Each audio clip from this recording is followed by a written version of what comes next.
G'day, legends. I hope that you're having a fantastic day, and it's the weekend, so I hope you're taking some time off, doing something for yourself, and that you and your family are really well. Now, we have a lot to go over. We're going to talk about what's happening in the north. Of course, we'll look at the massive drone attack and strikes that Ukraine conducted against Crimea and down in ports and oil refineries in Russia last night. It was massive, somewhere between 100 and 140 drones being claimed. We'll look at prisoners being conscripted to go onto the front line, and we'll talk about the shell shortages and what Ukraine is saying and what then troops on the front line are saying. And of course, we'll look at some geolocations and show bits and pieces. Now, something that I want to point out straight off the bat is today we will not be using the deep state map. We will use it to show you where locations are and what Ukraine is saying, because this is tied to the MOD.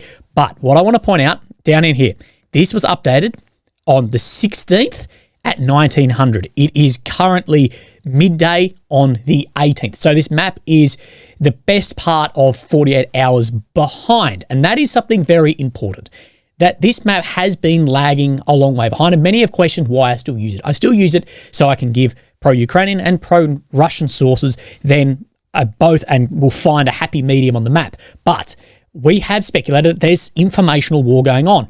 And by not updating for a few days or late or behind, whatever, it does give the informational space ammunition, because now it looks like, for people that use this map, it looks like there's been no advancement or any movement, although it just has not been updated. Typically, it doesn't update on a Thursday, whatever, but it just has ignored some areas and hasn't. But we'll continue to use it. But the credibility of this map, I think, is declining rapidly from what I see in comments. And I believe bloggers out there, I don't know if any of them watch my stuff, but please look at geolocations of things and other maps. Expand your sources, because even some of the most pro-Ukrainian sources are showing very different to what then this map is. You need in this map, in this war and informational space, to really try and expand your horizons to as many sources as possible. Even if you don't agree with them, look at what it is saying. So look, after that rant, let's have a look at these drone attacks that went in. Now, I can't find an exact number, and look, that'll be classified or given, but a lot of Ukrainian pages are saying it's around 100 and Russian pages saying around 140. So we know that is massive. We'll show you some footage. We'll show you some locations of which these struck. Now, in those numbers, some are claiming around 15 of those Becks or the drone boats as well. Now, people have said, well, where's the air defense? Well, no air defense system can intercept this many of anything. Now, the numbers a lot of people claim around air defense is what the radar can track. The radar may track tens, hundreds, or thousands of targets, depending on the type. But remember, these systems are limited by the interceptors or the ammunition if it's a type of SPAG, like a self-propelled anti-air gun. And just like when we see Russia launch into Ukraine, that, yes, the first ones start getting hit, but then it overloads and some start getting hits. So we'll look at this and we'll talk about the Kerch Strait Bridge as well. So let's have a look on the map. It's probably easier. We'll jump onto Google Maps and have a look. So of course, this is the Dnipro River. So just imagine a red line running through here. That's about where the front line sits. This is Odessa, Mykolaiv, areas which you'll be familiar with. Of course, this is Crimea down here. And there were hits on around Sevastopol, Crimea reported as well. There was hits down in this Type C here as well against this fuel depot, oil as well in here. Now, this is a major port out into then the Black Sea, of course, then out through Turkey, as well as strikes against, I won't even try and pronounce this, I've done it before and everyone laughed at me, against here. Now, what is important here is a lot of ships have moved, Russian Black Sea Fleet, from Sevastopol around to this port here due to being struck. And we'll talk about those ships in a second, but that's just an idea of where these areas are before we have a little squiz at some footage. So down at this geolocation here, this is from this drone we see cruising through here. Now, these drones, we'll talk about exactly what type it is and then strike successfully on a depot there.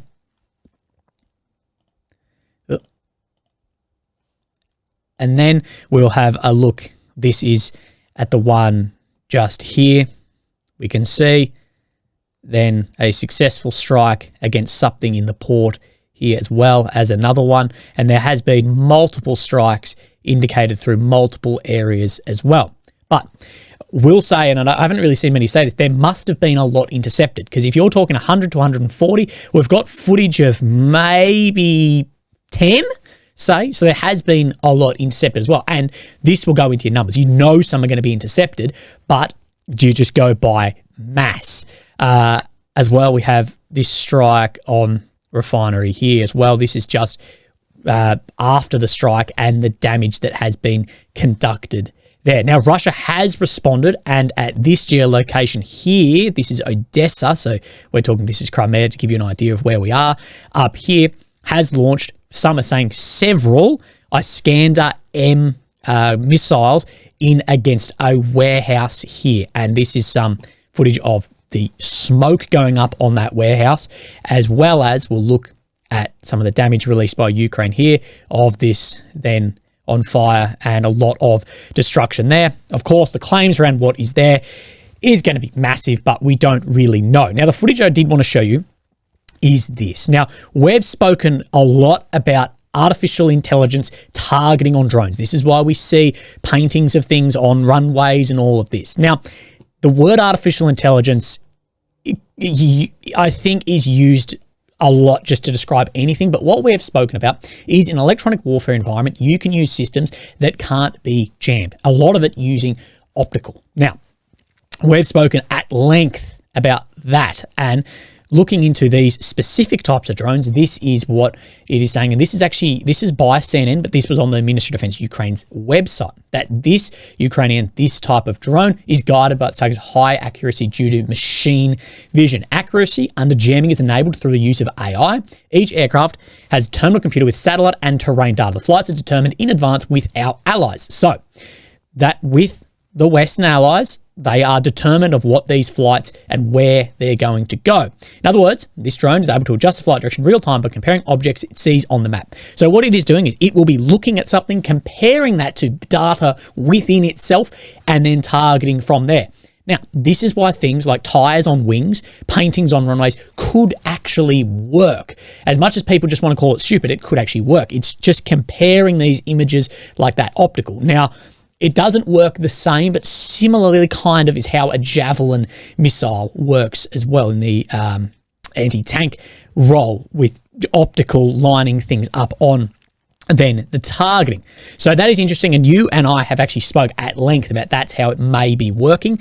And we actually spoke when the drone robotics guy reached out to me and gave a rundown of how that drone would have potentially struck the Kremlin back May 9 or May 8, maybe it was, 2023. He spoke about how that may work in even a radio dead zone, and it was very similar to that. But we can see on this drone here, and this is very impressive footage. I believe this is the best footage I've actually seen.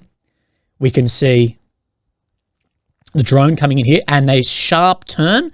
So obviously, if it is targeting by AI at this point, it has matched something and made that hard like bank left here. It's impressive maneuverability, and then it's onto then its final course run in here. So it's using like set waypoints but set off optics. And then we can see, I thought we saw that one dive in, but we'll look at that turn. This may be the one I'm thinking of, but I know it's another one just cruising over the top. But regardless, we can see in that footage before, I believe that a very impressive turn in using that optical targeting, if that is what's happening. We have more footage of those drones there. All of this is available on then the Telegram if you'd like to have a squiz. Now, in this, I am surprised that we didn't then see more effort to try and hit the Kerch Bridge. As we know, this is a lot of drones. We're not sure how many of these Ukraine has. Overwhelming those systems, you'd think an attempt would have been made. Maybe it wasn't. Maybe it got caught out and targeted in the water by drone boats or drones or whatever. Now, actually, Fighter Bomber speaks about this, and this could line up. So I see only reason the Crest Ukraine did not hit ATACMS into the bridge. There's a military unit with fragmentation submunitions. So the Belbek airfield was hit with submunitions. That's what you want to take out, like, say, planes with. But submunitions will do nothing against, say, a bridge. As soon as it does, two missiles with high explosive warheads appear, you need to wait for the bridge to attack. Apparently, Crest either have very few of them or none at all. We have to wait for their arrival any minute now. And we haven't seen many Scalp or Storm Shadow hits for actually a while now. So there is question around how many of those are in. Maybe there's more being developed. But something like that will be better to hit the bridge than, say, an ATACMS, or the type of ATACMS we've seen used with fragmentations. There are ones with a high explosive warhead as well. But you'd think in this attack, that would be the time. If you've overloaded all this AD, that would be the time to then go for it. Now, we'll look at some things here, but we're speaking about as well, this is what Zelensky has said around drones. According to the president, an initiative is being launched now where partners will give money for the production of our drones and electronic warfare systems, precisely in this specific direction. Our drones are performing better. We're starting to produce a lot of them, but there is no money for them. We can produce more. There is money to this end. We can produce more than there is money to this end. So saying that there's no money for the drones, well, okay, fair enough. But there is a lot of this, and I think people are getting a bit turned away from this, like constant, there's no money, no money, no money. And people go, where $200 billion has gone in? And there's a lot of people in drone initiatives and this and that, regardless. But we have seen as well, I spoke about this port down in here. Now, some satellite imagery has come up because there were some claims around this, but it's seeming that there hasn't been any damage to in here from these then satellite images. So this shows the harbour defences closed. So, of course, like gates closing up. So something would have to break in physically to get in there, and doesn't show any damage here. We can see sub-pen 1 painted on the dock. Now, as well, this may or may not work with that AI targeting, depending on it, but shows the ships here with, according to these images, no damage to them. And a lot of these ships were moved from the Black Sea Fleet across to this location. And more footage has come out now. I'm struggling to find a day and time group on this. Some are saying it was yesterday defeating these drones. Russia's saying that 15 of these drone boats got sent in last night. Some are saying it was from days ago. I don't know, but we can see these here, and you can see these are then Russian ships in the background. These are then like the Ukrainian speedboat drones, and you can see some have been killed in the water. We do know Russia has been conducting drills specifically trying to target these type of drones. We have seen them take out some important ships in the Black Sea Fleet. We can see the speed and maneuverability of these, as you can see them here. Now, one thing I will say about these is what I'm hearing is a lot of these drone boats were actually waiting dead in the water out in the Black Sea. This is what I've sort of been reading, that it's not one trip from Odessa out to hit in Sevastopol, or one trip out to hit somewhere here. They come out into open water, they're very low target, and basically go dead in the water, sit in an area, and then are enacted when like an opportune target comes in, like say a boat moves or whatever, and then can strike in. So when that opportunity comes up from surveillance, then it's got a lot shorter run in to hit something. Now, don't quote me on that. That's just what I've been hearing. And as my naval commander talked about a year and a bit ago, the way to intercept these would be helicopter and machine gun away from anything in the water. And we can see a Russian helicopter here then striking a boat in the water, and then a large explosion of it there. So far, we haven't seen any confirmed damage by those drone boats in and around either Sevastopol or the other ports or bridge either. So it by looks of it at the moment, it has seemed that they have been intercepted if then they were then sent in. We have as well some more footage of one of these drones with the R-37 anti-air missile on them as well, washed up on a beach, intercepted by Russia. Now, of course, what these are going is these are screaming out into here somewhere to get more range on that missile, and then striking targets by Russian aircraft. It gives it a lot extra length to then that missile system to hit something, potentially like the A-50, potentially the Tu-22, something like this, putting it out there. Very clever idea and use of already existing systems. Of course, these systems can be used because it's a R-37 Soviet missile as well. So that's very interesting. Now, let's speak about the refineries. We know the US doesn't like Ukraine hitting oil refineries. At least publicly, that's what they say. And this seemingly, though, has had very little effect between the US and Ukraine's relationship. Now, these ports, this will have an effect, hitting fuel, oil, gas. These things do have an effect long-term on Russia's ability to maintain this war. But what this does do, say for oil, is it does have a short-term cash influx. Of course, there's supply and demand. So supply has gone down, demand is always steady. So short-term, Russia will have reserves, therefore that reserve is worth more money. Long-term, that's where you start having issues. But I do think that this is where Ukraine is pushing, regardless of what maybe America or other countries are saying. They're realizing we have to do this. And I think this lines with the West's initial strategy, even say with like the war strategy of sanctions too, is to try and have Russia burn itself out and have a frontline collapse and have to withdraw, rather than a win militarily, if that makes sense. So you hit the Russian economy with sanctions, with hitting these refineries, whatever, so to the point of which they can't then launch a further war. And we have seen those sanctions and those hits not have anywhere near the effect now over 2 years in than we thought that it would. And we're seeing this military gap here. Does that make sense? That there was more of a try and have Russia defeat itself rather than a military victory head v head on then the front line. Does that make a sense? I don't know. That's what I'm trying to then put across. Now let's talk about shells, and then we'll have a look then at the maps. I didn't delete the wrong folder. Good. So let's have a look at this. So Zelensky has come out with this. Even ahead of the Czech initiative, we see progress. For the first time since the war start, none of the brigades claim that there were no artillery shells. And this has been happening the past 2 months. Everyone has a lot of work to do. The Czech initiative will go ahead. We're negotiating with partners. So saying that there is no complaints over military ammunition shortage. Now, this is very different to what I've been hearing. This has been the case over 2 months. So saying for now a while that no military units have been complaining of shell shortages. And this doesn't line up with other reports and people I'm speaking to. So French paper Le Monde had this then today. Ukrainian soldiers in Donbass are fed up waiting for Western munitions. Neither the shells, including the Czech plan announced this winter, nor those tied to US aid approved at the end of April, have reached the front line, undermining the morale of Ukrainian troops. Further, the firing ratio, the number of shells shot, to the Ukrainians, who fired an average of 12 times fewer explosive projectiles. So we're hearing this 10 to 1, some areas reporting 20 to 1. We read the news, but we are realistic.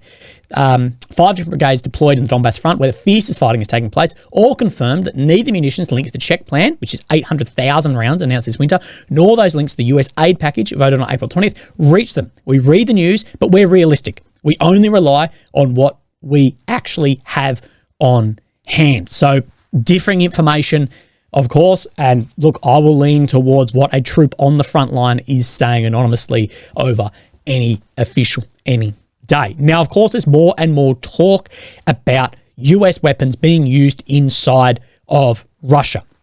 And we've spoken a lot, and I have been on this for a lot. I think US has given Ukraine enough to defend themselves, but as far as really pushes back, it's going to have to be a lot more and strikes within here. This goes with people saying close the airspace as well, who don't understand what that actually would look like. Now, the US Department of Defense has answered questions about this as well today. We've heard a number of times, the US officials, that the US does not want Ukraine to strike targets inside Russia with American weapons. In the wake of Russian offense and attacks on Kharkiv, does the US consider changing that approach? Because that's what Ukrainians are asking for. Mr. Tsai says, yes, we haven't changed our position. We believe that the equipment, the capabilities that we're giving to Ukraine, that other countries are giving to Ukraine, should be used to take back Ukrainian sovereign territory. Just a clarification, is this a request to Ukrainians or this binding condition that goes along with that? We've made our requests pretty public on this. Again, I would reiterate that every single Ukraine defense contact group the Secretary convenes, the weapons are provided. Again, it's for use on the battlefield.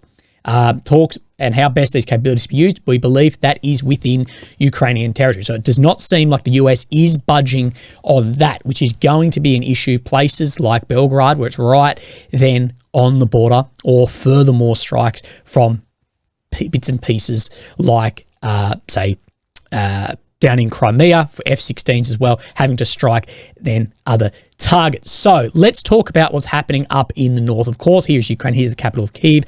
Red areas since 22, purple since 2014, green is which Russia has been at some point, but has been pushed back or withdrawn from. Now, again, this map, let me just refresh it right now.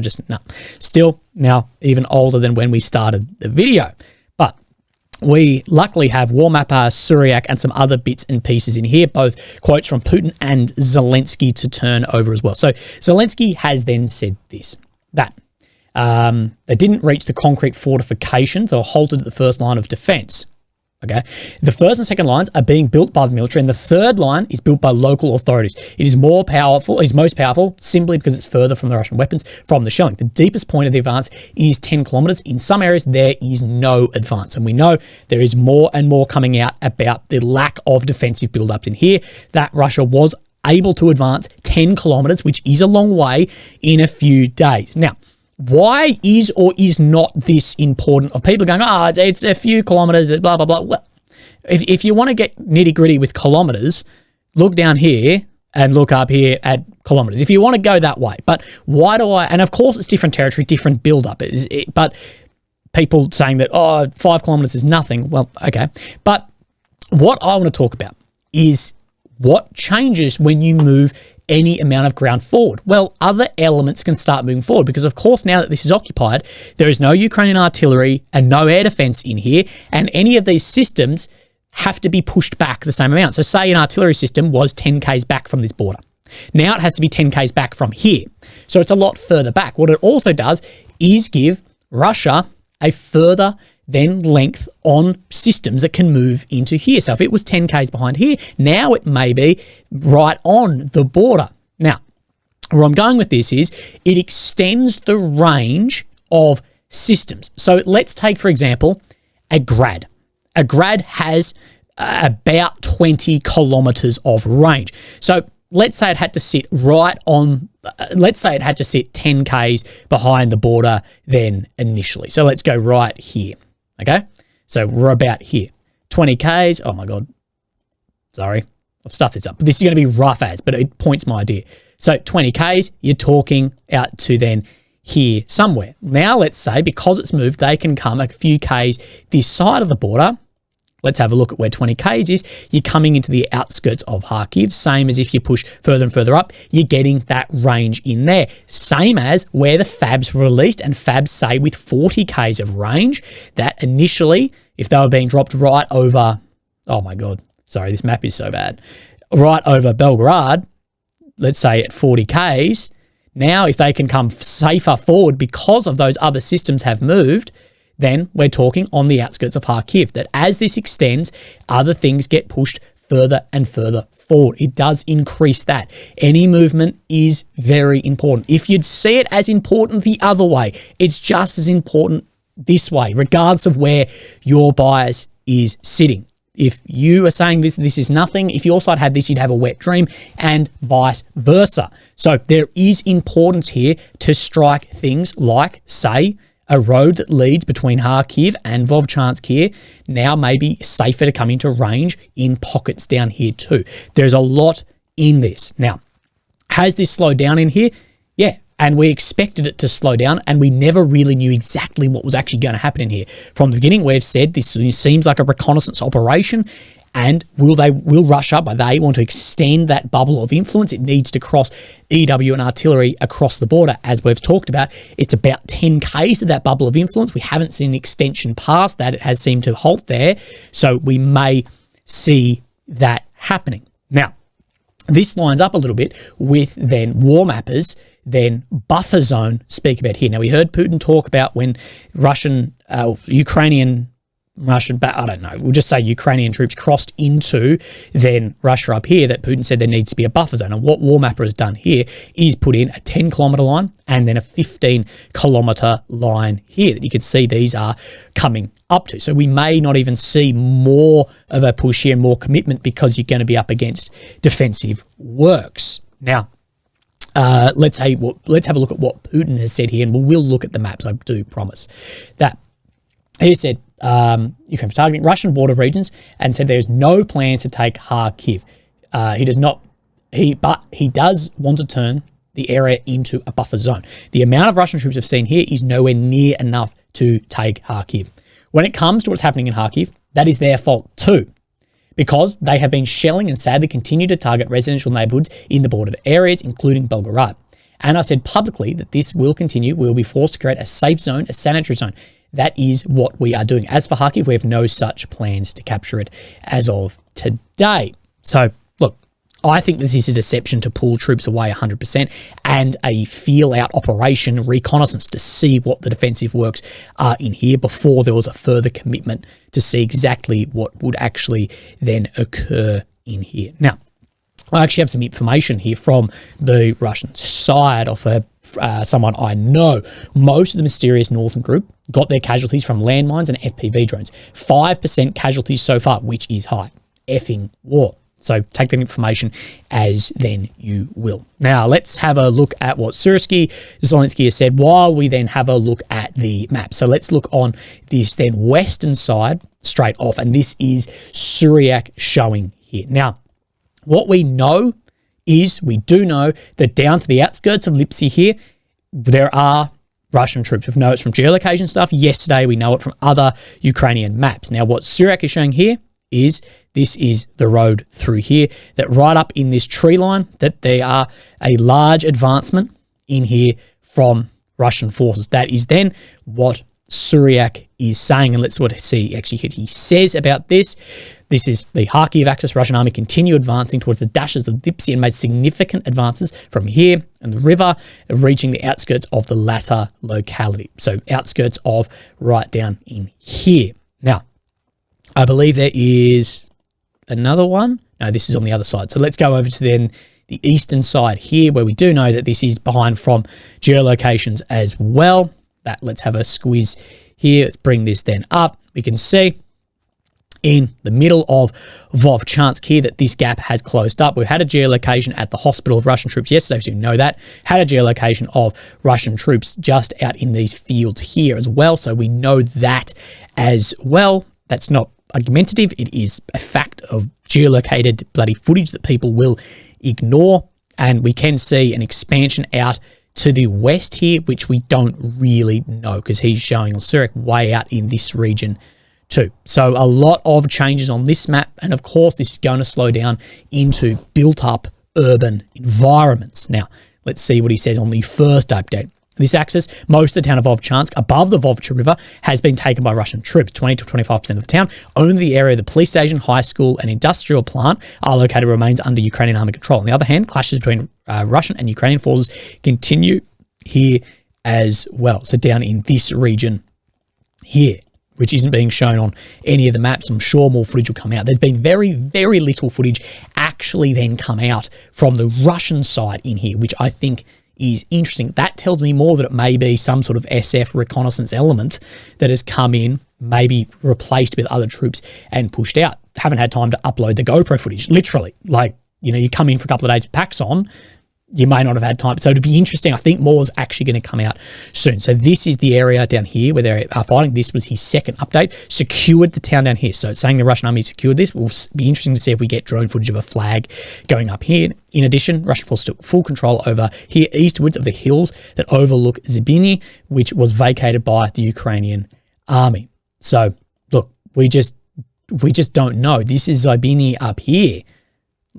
Well within we just do not know what is happening, but these show significantly different. This map is a couple of days old, and we know so much is involved in information campaigns. I'll run myself ragged, but let's have a look at War Mapper and see what he is saying. Now, he lies about halfway between these. He shows far more push out on then this western side of then from Vovchansk if we come out here, so more there, and more into the center of grey zone in Vovchansk, as well as this push out towards here. Now, this is impossible to line up because it's not then a satellite image here, but he's, I believe, closer maybe to, I don't know, he's in between the two, which is typical of War Mapper. It seems to be a bit behind, but more correct, if that can make sense.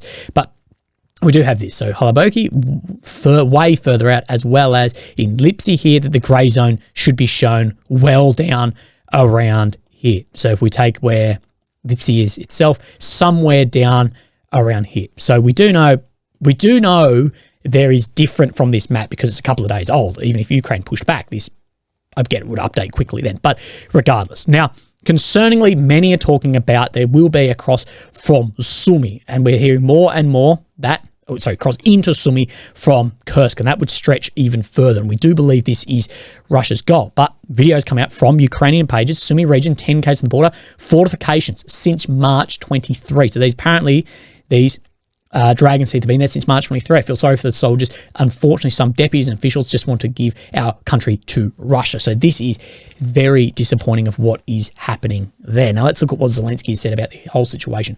Russia's entire Kharkiv operation boils down to its attempt to weaken our forces along the front lines while trying to strengthen propaganda. Which is also aimed at world leaders. But you got to remember that a lot of fuel has been given to Russian propaganda as if they were able to walk in, as Zelensky has said, up to 10 kilometers, not reaching defensive works, or the defensive works have, as Ukrainian pages are saying, have just not been built, or the corruption in that gives a lot of ammunition to that propaganda war as well. So you need to be looking outwards as well as inwards.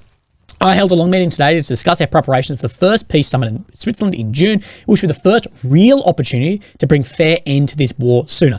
Without Russia or China there's no opportunity to bring a fair end to this war. It is an attempt to get more support from those countries, but without those two countries involved, especially China, who has a win-win either way of which this war goes, I believe, I don't see what is to come of this as far as peace deals. My postman's here. So I don't see what is going to come of this with other countries not being involved there. But we will then see. Now, Commander Sursky, he has had a long briefing here on Telegram about the situation here that I've been working several days in a row. The units who have conducted combat operations in Kharkiv, the enemy expanded the zone of hostilities by almost 70 kilometres, thus trying to use as an additional number of brigades from the reserve. Main efforts of the enemy were concentrated in these directions, which we've talked about. This person, the enemy created significantly strengthened the operational tactical grouping of enemy troops. The enemy launched an offensive well ahead of schedule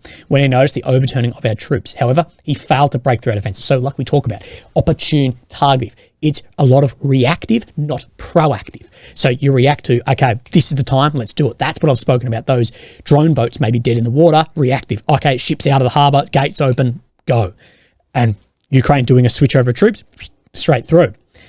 He failed to break through our defences. In areas they didn't have to break through, they walked over the top. However, we understand that there will be tough battles ahead. Under such circumstances, we must prevent the further advance of enemy troops by steadily maintaining the occupied lines and positions, inflicting maximum losses, as we hear about with airstrike, missile systems, blah, blah, blah. Of course, we must make the most of our advanced UAVs in combination with the use of electronic warfare and accurate fire. My work is devoted to these issues, as well as the regrouping of forces and the simplification of system of comprehensive support. Like what I kind of talk. Well, he worked on brigades conducting combat operations in the Kharkiv region, was one in the battalions defending Volchansk, and made all the necessary decisions on the spot to ensure the stability and efficiency of defence. He went around and checked all the units who were preparing for defence in the Sumy region. Interesting. Sumy region defence, I hope they're bloody checking this shit. I regularly report the President of Ukraine on the situation and progress of the specified tasks. It is felt the leadership of the regional military administration provides maximum assistance to commanders and commanders of units. So, of course, painting the situation as everything's going great. We've looked at this, we're inflicting large losses, defense works are fine, when we know even the Ukrainian pages are saying, well, the defensive works are not fine in areas. I thank every of the members for fighting. So, I don't know. I think there's a lot to still develop up in this situation. And this, if we're talking 30 to 80,000 troops reported in here, this has not poured in that many guys yet. There'd be significantly more losses of tanks, of guys, and larger fighting taking place. If they poured that over, we'd see tens and tens of videos of Ukrainian drones hitting tanks and troops, not some then trickling through. Now, let's actually have a look at the maps in other than areas. And I've shown these. So this map hasn't updated, but I'll show you where we're talking about. So let's talk Chasiv Yar straight off the bat. So this is Bakhmut here. Russia is trying to get some location in Chasiv Yar here. Again, maps are behind, but we have some footage geolocated to right here. So if we look on this map, right where my cursor is, there. Now, what this shows is this is a Ukrainian tank, but firing close range. So the tank in here, the footage is terrible quality, but seems to be firing on the buildings right in here, the tank's just here, at incredibly close range. Now, straight off I know this is very dusty, but it almost looks like a Charlie to me. I could be very wrong, but firing close range in here. So I don't know, maybe he's firing straight down this road, but it does look like some of these buildings. So we may see a break-in here on this map. But regardless, we don't really know. Syriac would say that there is this break-in here. Again, hard to know exactly. So let's just come to the south. We'll then talk about Avdiivka. So here we have the front, Netelyovi or Urmansk. We know that Netelyovi, by other maps, has moved westwards more, same as Urmansky. Now let's have a look here. What is this showing? These are these two reservoirs here and movement just south of Urmansk. So you've got to remember this here. See this road here? This is this road. So it's saying it's ahead. So it's down here somewhere, which lines up with the geolocation we saw around Urmansk there. Russian army restarted advancements east of here. Moreover, Russian forces took control of these trench systems to the south of Urmansk. Again, we don't know. As well, a push just up the top here. So we have a look at Osheretne. This is where he's talking about a northern push out here. Again, we just don't know. Things are not lining up. Now, let's just come down to the south. Somewhere we used to speak about a lot, but not too much, is Huliapol down here. Really nice people, nice town. I've been there.